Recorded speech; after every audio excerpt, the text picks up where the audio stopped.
Throughout the 1800s to early 1900s, British nationalism was on the rise, fueled by a combination of economic success, military victories, and a sense of cultural superiority and a sense of injustice. Today we are going to explore British nationalism during this period, from the expansion of the British Empire to the impact it had on British society and politics. But before we go into British nationalism, we should probably define nationalism itself. So, nationalism is the ideology of connection through nation. Nationalism is a fairly new idea built off of other older ideas. Nationalism is shown through many things, such as the Olympics. Nationalism can also manifest in other forms of patriotism, national symbols, and a sense of unity and pride among a group of people who share a common history, culture, and or identity, which can often lead to a strong sense of solidarity and a desire to protect and promote the interests of one's nations above all else. Nation, not nations. And now, British nationalism.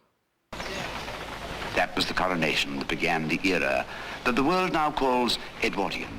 The new king. Though it's fairly difficult to pinpoint when British nationalism exactly began, it can be traced back to at least the 18th century during the rise of the British Empire.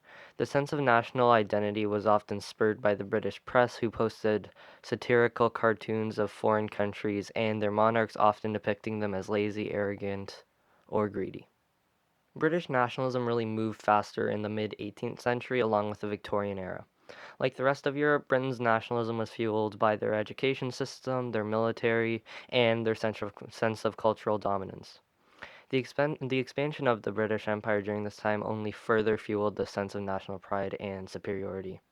The British Empire spanned across the globe as they set up colonies in various nations such as Canada, India, Africa, and Australia.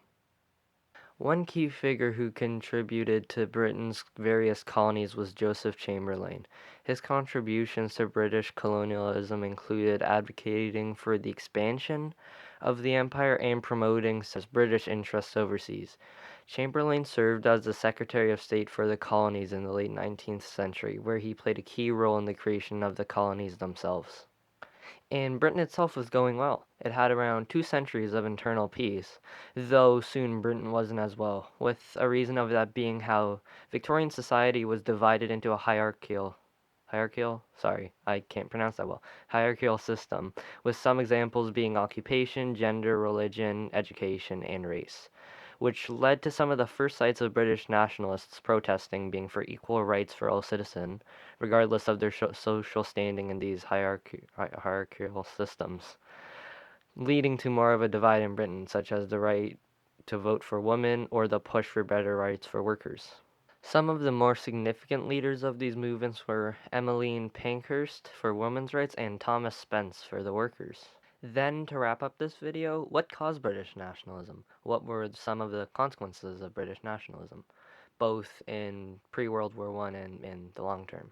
As previously mentioned, British nationalism was fueled by their education system, their military, and their sense of cultural dominance, along with the vast amount of large colonies they had that also led to a sense of pride for all British citizens, knowing that Britain is a powerful force in the world.